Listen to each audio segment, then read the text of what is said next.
হচ্ছে না এটা ফ্রেন্ডশিপ ভগবান এর মতো বান্ধবী সবাইকে দিই। হ্যালো এভরিওয়ান, আমি মৌসুমি। আমার একটা নতুন ব্লগে তোমাদের সবাইকে ওয়েলকাম। জানো তো এই ব্লগটা অনেকদিন আগেকার, গ্যালারি ঘাটতে ঘাটতে হঠাৎ করেই চোখে পড়লো, তাই ভাবলাম একটা ভিডিও করে পোস্ট করে দিই, তাহলে ফেসবুক আর ইউটিউবে অন্তত স্মৃতি হিসাবে রয়ে যাবে। এই ব্লগটা হলো ফ্রেন্ডশিপ ডের ব্লগ। জানো তো ফ্রেন্ডশিপ ডেতে আমি প্রত্যেক বছর বাবুকেই গিফট দিই, বাবুর সাথেই কাটাই, বাট এবছর একটু অন্যরকম হয়েছে।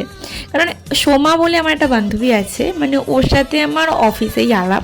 ওর সাথে কিন্তু বন্ধুত্বটা বেশি দিনের নয়, খুব জোর হলে ওই 1 বছর হতে যায়, এখনও 1 বছর হয়নি। আর ওর সাথে বন্ডিংটা আমার একটু অন্য রকমই, মানে কি বলবো, মানে ওর সাথে আমি আমার মানে অনেকটা মিল পাই বলতে পারো মনের দিক থেকে, মানে অনেক কিছুর মিল আছে আমাদের দুজনের মধ্যে। যাই হোক না কেন, ও কিন্তু আমার থেকে বয়সে অনেকটাই বড়। ওর বয়স হচ্ছে 27 বছর আর আমার বয়স হচ্ছে 22 বছর। ও কিন্তু বাবুর থেকেও মানে বাবুর বয়সই বলতে পারো। আর ওকে আমি দিয়েছিলাম এই সুন্দর কাপটা, কফি মগটা, একটা ফুল, আর ও আমাকে দিয়েছিল এই চকলেটটা আর এই পারফিউমটা, যেটা আমার ভীষণ পছন্দ হয়েছিল।